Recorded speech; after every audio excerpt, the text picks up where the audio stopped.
Let's go. Let's go. We're back again. We at game 4. We on the road this time. It's an away game. And we here in the perfect office. That's right. Yes. With the perfect place. Oh, with the perfect person. The perfect person. Yes, sir. We got Chiko. Again, my name is Maurice McKinney, Millionaire Mo. And I'm Jay Bell. All right. Yes, This sir. is Below the Iceberg podcast. Let's go. Yeah, so this is the Below the Iceberg, the perfect office suite guru edition. Let's go. Yeah, man. So we back again. I'm like excited. Maurice, how you feel? Man, we almost had the interview before the interview. You know what I mean? Man, We had had to so much stop. information. Yeah, we had to stop because we were conversing and we had to stop because this guy was giving us too much. Exactly. We gotta save this for this. Exactly. Y'all in for a treat, you know? Yeah. You know, so. Yep. So yeah. So we back at it again, man. So today is the perfect office suite edition by the owner himself, Mr. Chiko, and he's the owner of Perfect Office. That's right. Yeah, man. So Mr. Chiko, thank you so much.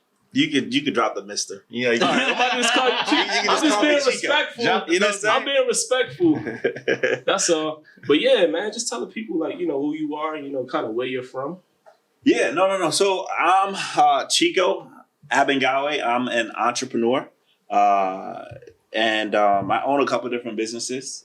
It looks like today we're going to be focusing on mostly Perfect Office, but I do run a company called Perfect Staffing, Perfect Office, and Perfect Property. So I got the whole perfect situation I going like on. that. Everything's perfect on this side. Yeah. Sure. Everything's perfect. No, that's cool, man. That's cool. We can definitely go into details a little bit later about your other your other companies. So Yeah, definitely. All right. yeah, man. Well, you so we got your businesses, all right, but tell us a little about who you are as an individual, your journey as an entrepreneur, and where are you from, man? Yeah. So pretty much, man. So for me, entrepreneurship I feel like it started when I was younger. As a kid, pretty much, I grew up, actually was born in Jos, Nigeria. Okay. I came here when I was about 7 years old. My dad was a minister. So he used to preach at different churches in Nigeria. So he got to a point where he was, kind of popular, and he migrated here to the US. And then he kind of just started doing his studies and everything, and then brought us over here in 1993 when I was about 7 years old. In the midst of that, got a chance to just kind of learn, start learning, start going to school. And of course, the transition from being a Nigerian kid to being in an American public school, Right. of course, was a little different, a little bit challenging. Right. In But the 90s? yeah, definitely, man. Kids calling you African booty. Yeah, Oh yeah, that all was that definitely stuff, a you know thing. what I'm saying? Yeah, for sure. Me wearing Payless, you know what I'm saying? Yeah. Right. Us shopping at Ross, you know what I'm Exactly. saying? Right. So, and never having Nike shoes. So this was a little bit of a challenge. Mhm. Right. But along the way, my dad had 2 different jobs and just try to take care of the family. Mhm. But along the way, he passed away. Okay, I'm sorry. He had liver cancer and passed away. And my mom was left with basically, it was just her and 5 kids. And she was a CNA. Okay. So CNAs, they make at that time, they were making about $11, $12 an hour. Wow. And she had to raise 5 kids on that type of income. Oh wow. So you can imagine, we didn't have a lot of different things that, folks were privileged to. So are you the oldest, or you like that? I'm not the oldest. Okay. I had an older brother. Okay. So we went through a lot of different challenges that just kind of, started to make me start thinking more about how do I get, or what do I need to do to get my family outside of this situation. Mm-hmm. And I realized that in life, it's not about how good you are or what you know or what you don't know. You gotta figure out the finances. You got to figure out Facts. the money part. Exactly. So I started reading at a very young age. I started reading, and everything I would read, it would just say, go to school, get good grades, graduate, and then get a good job. The norm. That That's was the the formula for success. Right. That's what I thought at that time, that's what success was. Mm-hmm. So I locked in because I was like, you know what? I'm tired of these roaches. I'm tired of these mouses running around here like they own the apartment. You know what I'm saying? Right. Mickey They Mouse. paying You know what I'm saying? You know? Like they're Yeah. paying rent, Right. bullying me. You know what I'm saying? Yeah. Sure. So I was like, you know what? I got to figure out what this whole education thing is about. So in high school, I locked in. Got straight A's all 16 semesters in high school. Wow. So were you like a valedictorian or something? I wasn't valedictorian. I missed it. Oh. I missed it. Actually, it's so funny. I had above a 4.0, Okay. but somebody else, because she was taking AP classes, she had a 4.14. Okay. So I had a remember 4.08. Okay. So Excuse me. that. Shout out your high school real quick. Excuse me, Smarty. my high school was Charles Herbert Flowers. Okay. Yeah, Charles Herbert Flowers. So and my mom told me, hey, we don't have any money. Obviously, I knew that. So she was like, hey, if you can't get a scholarship, you can't go to college. Mm-hmm. So locked in 4.0, all 16 semesters in a row, got the Bill Gates scholarship. Oh wow. So went to Towson University. So Bill Gates paid. Yep. Towson. So I used to live in Parkville. Parkville was not that far from Towson. I was actually in Towson today. Oh yeah? Yeah, Okay. so I'm familiar with the area. Yeah, so that's my school. That's my So school. is that the Millennium Gates or Yep. how would they call it? The Gates Millennial Scholarship. And that pays for your undergrad all the way through your PhD as whatever you want to get. That pays for everything. Yeah. Whatever Wow. you want to That's do, very pretty prestigious. much. Yeah. Yeah. That's So I dope. got that scholarship. Went to Towson with it. So first year, obviously, I didn't pay anything. It covers your room and board and tuition. Mm-hmm. So that was good for me. And then I stayed in the honor roll pretty much and graduated magna cum, whatever. I call it wrestling moves. So I graduated top 5%. And then finally landed me a job. And for me, at that point, like, remember, go to school, get good grades, graduate, and then get a good job. Right. For me, that was my whole success formula. So I was like, bam, I did it. You know what I'm saying? I graduated, started working for a staffing agency, a huge staffing agency in the area, staffing basically nurses. So I was a recruiter. Right. So in that moment, I was like, wow, I've accomplished what I set out to accomplish. But at the same time, I had this feeling of average. Mm. You know what I'm saying? Yeah. Right. I felt like, dang, this is what I worked my whole life to get to. But I feel like I have so much more potential and I feel like I'm not really doing anything. So I felt average. And I was like, you know what? I got to figure out how to be great. Mm. And that's when I started studying like entrepreneurs, reading about people that are accomplishing great things. Mm-hmm. And man, I fell in love. Mm. I fell in love. I was like, Sheesh. entrepreneurship is where I need to be at. Right. So I got to figure out some type of service or some type of product, right? That people need so that way I can provide it to them Mhm. and then they pay me. Because that's what entrepreneurship is. Right. So you just I said definitely something agree with that. for sure, and you said something that I want you to elaborate because I don't know if earlier when we were talking, you were saying that one of your original goals were to make 35,000 or more and not necessarily have to work every day, but so that you can just live. Mm-hmm. What struck you to say, all right, now I met that goal or exceeded that goal, but now I realize that that's just average. Like, how did you know that average wasn't what you wanted to be? You wanted to be exceptional. Like, was it something that you read, something that you saw? What happened? Yeah, no. So, that's a great question. For me, when I was looking at, going to school, getting good grades, graduating, and getting a good job, I had a certain image in my head, Mm-hmm. right? Mm. So then the reality, when it happened, didn't match the image I had in my head. Mm. So I was like, this doesn't make sense. The suit wasn't fly, or what was it? What happened? It wasn't the suit. It what was happened? like, you know what I'm saying? I'm still eating ramen noodles. You know what I'm saying? Right. I'm still living paycheck to paycheck. Yeah. You know what I'm saying? I take a girl out.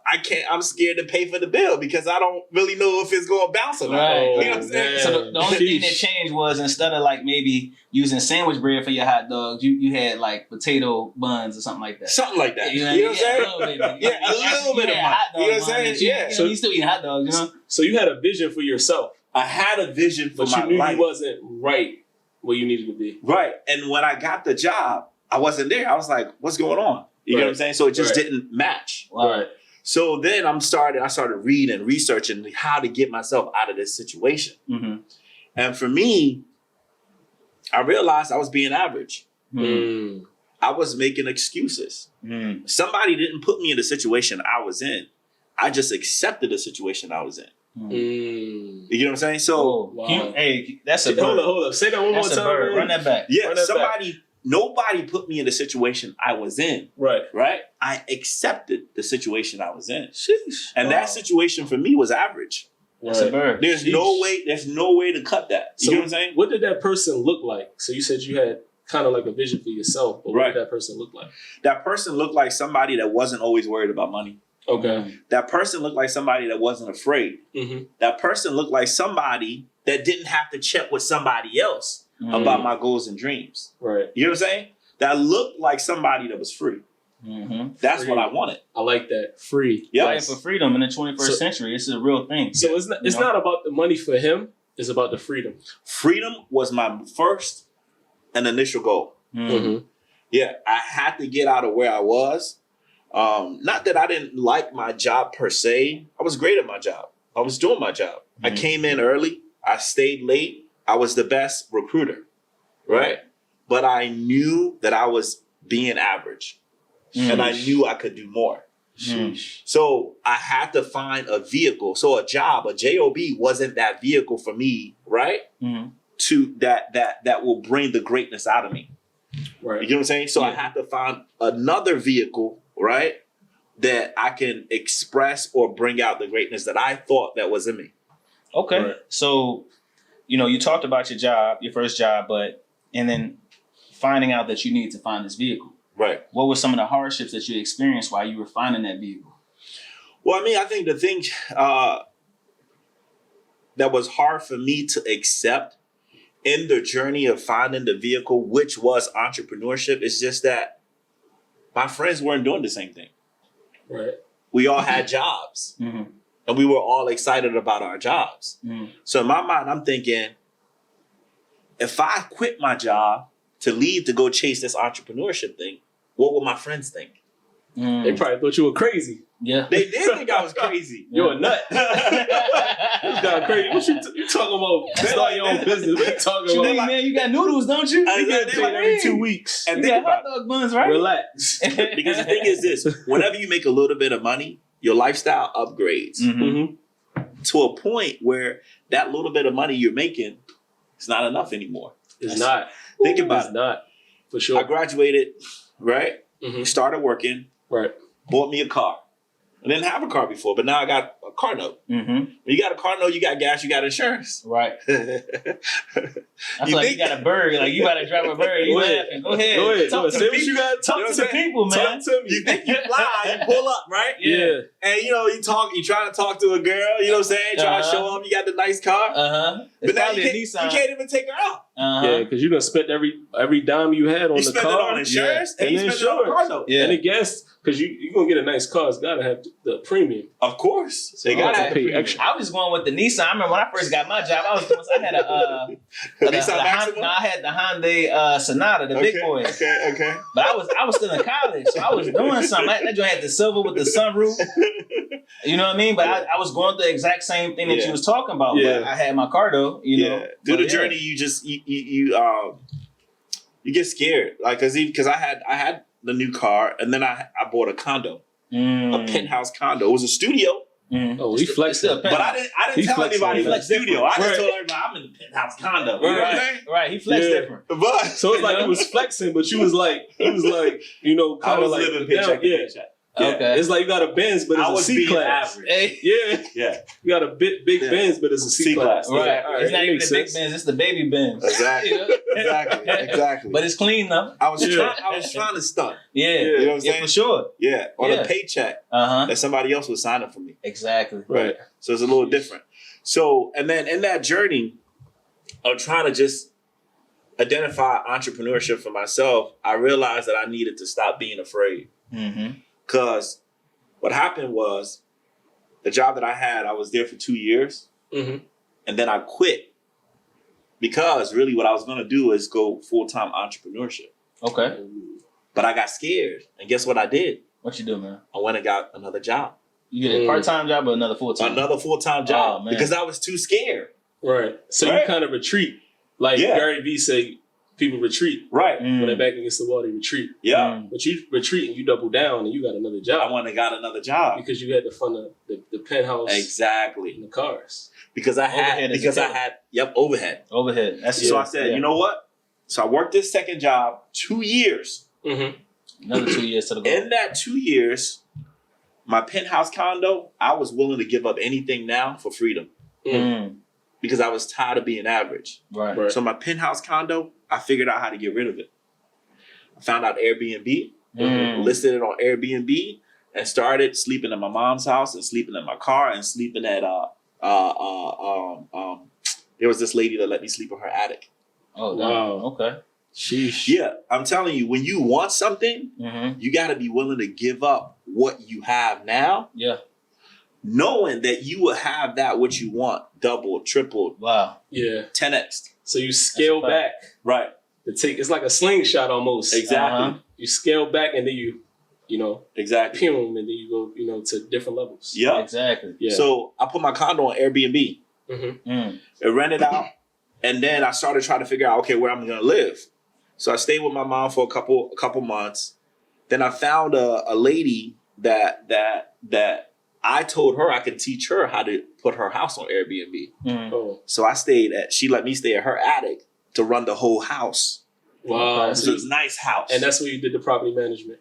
No, I had just started my property management company 2 years ago, but that kind of taught me property management unknowingly. But really, so what I like was the just handyman, or what I was doing was I was helping her build her house on Airbnb for her to make money. Okay. But she wanted me to also stay in the house so that way I could monitor what's going on. It was a huge house. Okay, so no one knew you was in the attic. Still in front. No, they knew. So that was part of the whole Airbnb. Chico was in the house. Oh, that's hard. Yeah, in the house. Chico's in the house. Like Murray and Hill. I was in the attic, so I would take care of them. I make sure they had fun, to make sure, So everybody was coming to the house for me. Okay. Like, I heard about this guy Chico in the house. Yeah, it's me. Hey, I got you. You know what I'm saying? Chico in the house. His name ringing bells out there in the Airbnb community. So I was helping her make $15,000 a month for that house. Woo! Wow. That's good right there. Yeah, and her mortgage probably wasn't even what? No, it wasn't that. So she was letting me stay in the attic. You could have stayed as long as you wanted to. Right. You know what I mean? You giving her that money. Yeah. And it's funny because she had. I would have gave you a couple of dollars. Oh, she did. Oh yeah. Because she asked me, so how much are you going to charge me for this? I wasn't going to charge because she was letting me stay in the attic. She didn't know what and she was the attic doing for you. had a room, a living room, a bathroom, and a balcony. Is this? And a balcony. Yeah. It was a nice. It's one of the new. It was new construction, probably. Yeah. I know what you're talking about. It's like with the deck on top. Yeah. That's nice. That sounds nice, man. Sheesh. So I was doing that, and then I did that for about a year. Well, I was renting out my condo for about a year. Then I got the confidence to leave my job. Okay. So December 3rd, 2012, walked up to my manager. Actually, that's not how it happened. So I left the second job. So I actually left the second job, and I got scared again. Oh my man! A lot of people don't know this story. You got another job? Tell them, People man. don't know this story. This is the first time I'm telling this story. So I got scared again, and I got a third job. Sheesh. Yeah, with Robert Half. Robert Half. Where's that It's name? a staffing agency. A huge staffing agency. They promised me that they were going to be paying me $70,000. Now I'm going for making $35,000. They promised me they're going to give me $70,000. So I'm like, dang, maybe I should hold off. Maybe I should hold off on this entrepreneurship thing. Yeah. Right? Yeah. So December 3rd was my first day there, Monday. I'm sitting there. I'm learning everything. They're introducing me to folks. And they're like, man, we love you here, man. You know, everybody likes you here. And then I went into the office with my manager, and I told him, hey, you know what? I've been sitting down. I've been thinking about it. I appreciate the opportunity, but I'm not coming back tomorrow. Wow. On the first day, December 3rd, 2012. I said, I'm not coming back tomorrow. He said, yeah, you know what? I know this is new. This could be fast. You know what? Go home. Yeah. Sleep, Chico. Think about it. Exactly. And I'll see you tomorrow. Yeah. Right. I said, I'm telling you. Your spirit was moving. Exactly. Because the whole time I was sitting at my desk, you know what was going on in my mind? God said, you're going to keep giving up on yourself. You already did it twice. I believe in you. Right? Why do you keep giving up on yourself? Let's go. I wish we had an amen like it was a book. sound effect. It was That's a book fact. called Soar by T.D. Jakes. Right. And he kind of touched down on that. Right. Same He thing said, talking about. I believed in you. Mhm. I believe in you. Mhm. It's not that I just started believing in you right now. Mhm. I believed in you before I even made you. Mm. So you felt like the I'm chosen not one. Yeah, I felt like God was saying, I'm not the problem. Right. You are. Right. So Right. when are you going to start believing in yourself? Wow. I said today. I told my manager, I'm not coming in tomorrow. Wow. I man. only had $1,000 in my bank account. Mm. Right? I had a mortgage to pay Uh-huh. and I had a car note to pay. But the Airbnb was already popping though. But the Airbnb was popping. Yeah. Because the Airbnb, I was making $3,000 on that a month. Mm-hmm. My mortgage was $1,000. So I was Right. kicking me back $2,000. Okay. Then I was tutoring on a platform called Wise N. I was tutoring accounting and economics to Georgetown students, Mhm. charging them $50 an hour. Okay. Wow. Then I was doing this little thing on the app that just came out called Gig Walk. You go around to different stores, you take a picture, you submit it in, you get paid $5. Okay. So all of that was bringing me in about $3,500. Okay. I was like, all right, What you working So you for? basically supplement your income. exactly. Replace my income. Replace it. Yeah. Yeah. Sheesh. So I quit my job that day with $1,000, and then the next day I sat home because I was just trying to figure out. I didn't have to do something right away, but I was trying to figure out, okay, what should I do? Because I did have some money coming in Mm-hmm. from just the different side hustles I was doing, but I couldn't sit down for long. On December 5th, I drove up to Baltimore and started my first company, Perfect Staffing Solutions. Okay. And that's from the experience. Yeah. And that's what's so great about just like, how everything being organic and life just guiding you is you took not only one job at a staffing agency, it was a total of 3, even though the Yep. third one only lasted a day. A day, right? But then, Start with what you know. yeah. Exactly. Don't make things too complicated. Mm. Start with what you know. Mm-hmm. All right. And then you can dive into other stuff as the opportunity presents itself. Mm-hmm. So a lot of people that's transitioning to start their own business and they're working a 9 to 5 kind of start a business around what are you already doing because you already got the experience from your 9 to 5 and you already know like what to get to that next level because you're working for someone. Try to start a business around your 9 to 5. Yeah, no, I would Exactly. encourage that because you're basically getting paid to learn at your 9 to 5. Right. Yeah. That's If you're a just fact. showing up and going home, you're really doing yourself a disservice. Exactly. Learn everything you can learn because when I was doing the recruiting thing, I used to ask my manager, hey, I know it's not my job to go out and get the contracts, Right. but can I accompany you and go out and get the contracts? Wow. And I got them one of the biggest contracts that they have with Holy Cross Hospital Wow. because I knew the lady from another situation I was doing. Uh-huh. And then got the meeting with her. And then that way they established that. And that organization had never had a contract with Holy Cross Hospital, Wow. but they got it Yeah. when I was there. And it's crazy because me just listening to your story, it sounds like you always had potential. You always was doing like excellent things, but you were the only one doubting yourself. Always. And you that- finally overcame that. And that's the That's same. crazy. That's the same with everybody. We're Yeah. always doubting ourselves. So I started the first company. I go try to look for an office space. It was hard for me to find it. The first situation, they said I didn't have any credit. Mhm. Second situation, they try to lock me down on a 2 to 5 year lease. Yeah. And I'm just starting a business. I'm just starting my entrepreneurship journey. I didn't know if I'm even gonna last 2 months. Right. So why commit myself to 2 to 5 years of a lease? Mm-hmm. And the third place I went to, they were trying to charge me like $2,500, $5,000. I didn't have it. Mm-hmm. And then I finally found a place that was $700 a month in a little situation. Mhm. You know, So a hole in the wall. Yeah, a hole in the wall. But Yeah. I was like, you know what? It doesn't matter. I need a place to work. So I take it up. And then every day I'm in there, 100 phone calls every single day. Banging them out. Banging Cold them out. calling. And what I used to do, I used to reach out to clients and try to see if they need staffing services. Mhm. Okay. Now, I kept hitting the wall because, there's probably a lot of things that I needed to learn about how to communicate with them. Mm-hmm.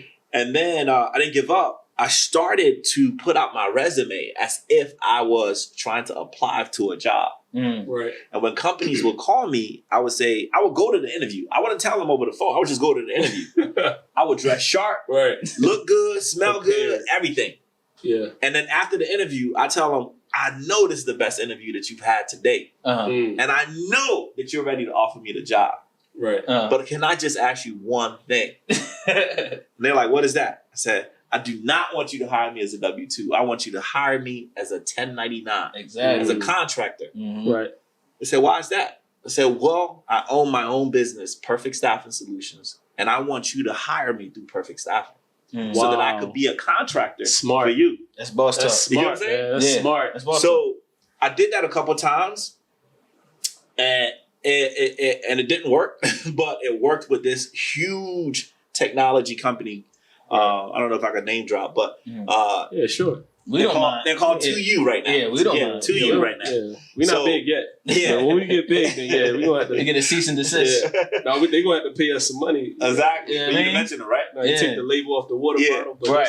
that's a whole other story. Yeah, let's go. So I reach out to them, and then they're like, you know what? We've never done that before. We don't know what that looks like. You know, we just hire employees. I said, well, you know, you've never done that before? They're like, yeah, we've never done that before. Do you have like an agreement that you can send us? I didn't have an agreement. And sometimes in life, you don't have to figure everything out right away. As you Right. go. Do it as you go. You do it as you go. Yeah. Right. So when they said that, oh, we don't have any agreement, like a contract agreement, I said, don't worry, I have one. They were like, okay, can you send it to us? Google is your best friend. Yes, sir. Staffing agreement samples. Right. Looked at the one that I liked, changed my name a couple Yeah. different places, sent it to them. Exactly. They were like, okay, this looks good. Mm-hmm. Now, what type of hourly rate are you requesting for? Right? Yeah. Mhm. So I said, I mean, what are you all offering? Mm-hmm. You know, now mind you, at my job, when I had a job, I was making like probably $15 to $16 an hour. But you already had the 70,000 job offer, so Job offer, right? Yeah. But watch this. So they come back to me. They're like, hey, you know what? We're thinking about $26 an hour. Now, mind you, $26 an hour is better than the $15, $16 I was making. right. But sometimes you got, you know, You said that's you gotta something work. like I said, you know what? You know, and I'm on the phone, I'm playing too. I'm like, you know what? 26. Am I going to be able to cover the taxes and the office supply? And I don't know if 26 is going to work. Let's I don't know negotiate. if 26 is going to work. Right. You know what? Let me call you right back. I got to do some numbers real quick to see if 26 will work. So I hang up the phone. Then I call him back in 10 minutes. I say, you know what? I did the numbers. 26 is very close. But I think 35 will work. That's hard. Guess Yeah. what? I said, sure. They took me in for 35. That's hard, man. Yep. 35. And how long was that into your journey? So that was March. So December, I quit my job, started a company. And then, and it's so funny, when I started the company, one of my friends called me and he said, one of the guys I used to work with from the first job called me. He said, congratulations on starting your staffing company. And then he asked me, he was like, hey, Chiko, do you have your staffing agreement? Do you have your staffing license? I said, staffing license. I didn't know you need a staff. Yeah, I was like, right. what's that? I didn't know you needed a staffing license. He's like, yeah, if you're going to be staffing nurses, you need a staffing license. That's when I went in and Googled, what is a staffing license? And then to get a staffing license, you need your policy and procedure, which I ended up writing that weekend, 65 pages of just everything that happens. If a terrorist attack happens, what's going to happen? If somebody catches HIV that you staffed in the hospital, what's going to happen? Like you need to write all this stuff down. Then submit it to Maryland, the Office of Healthcare Quality, and then they issue you a license. That's the only time you can staff a hospital or a healthcare facility. Okay. So I submit that in January. As I'm waiting for that to get approved, that's when I get hit up by 2U and I start working with them. Okay.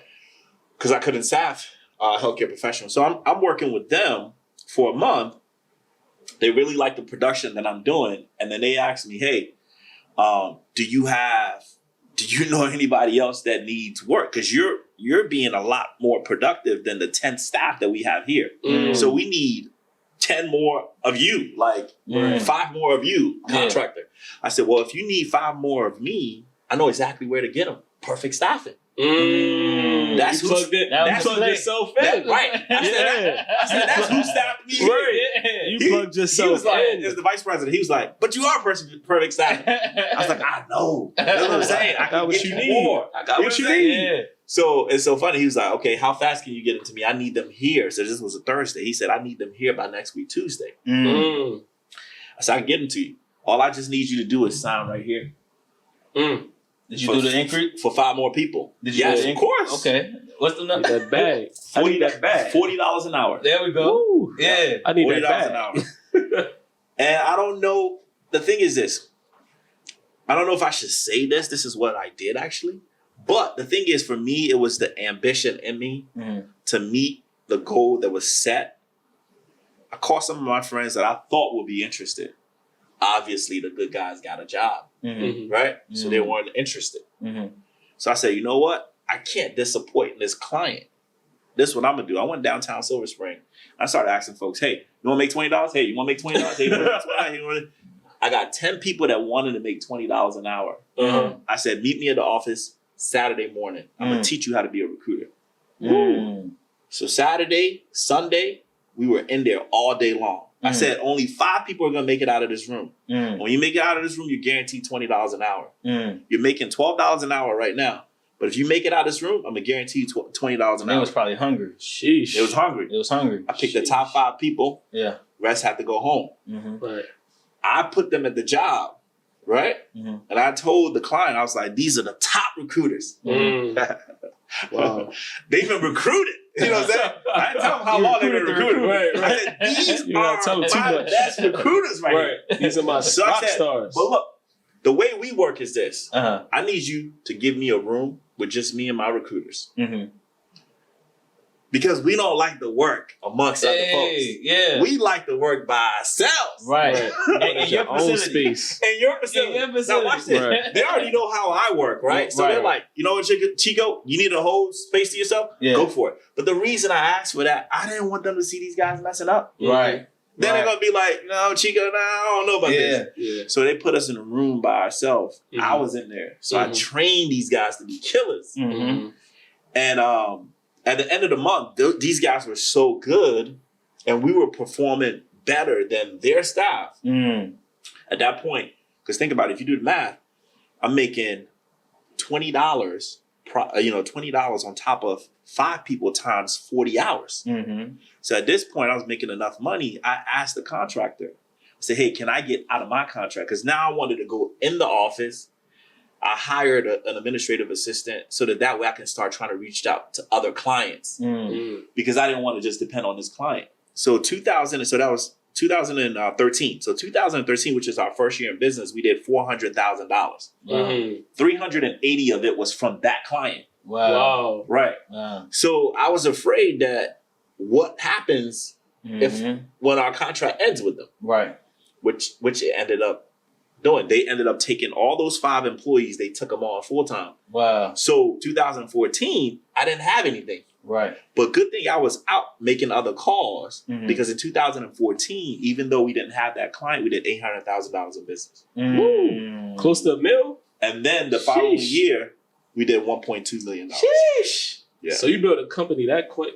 That quick. To generate that much revenue? I was in the office 16 hours. Yeah, you was putting the time in. Every single day. Yeah. No questions asked. Wow. Yeah. So Some of those people probably still thank you to this day. Of course.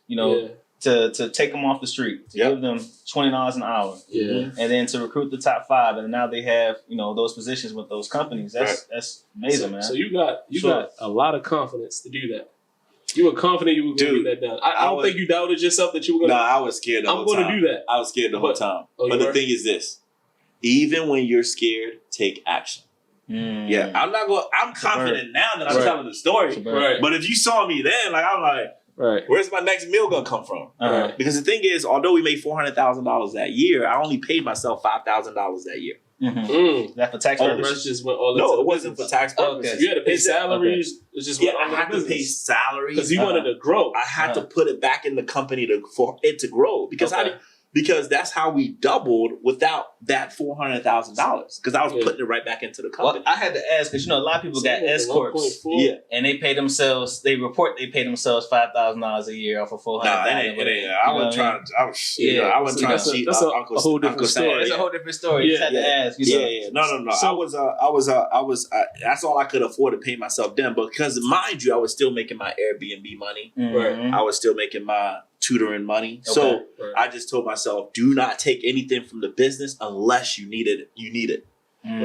So I reinvested in the company, and then the second year, that's when I started paying myself a salary of $40,000. And that's discipline, because a lot of entrepreneurs don't do that. Yeah, You know. get it and spend it. yeah. Get it and spend it. Yeah. You know, and I had those conversations with my team all the time, and we talked about this briefly as far as finding vehicles that you can use to finance your personal interest.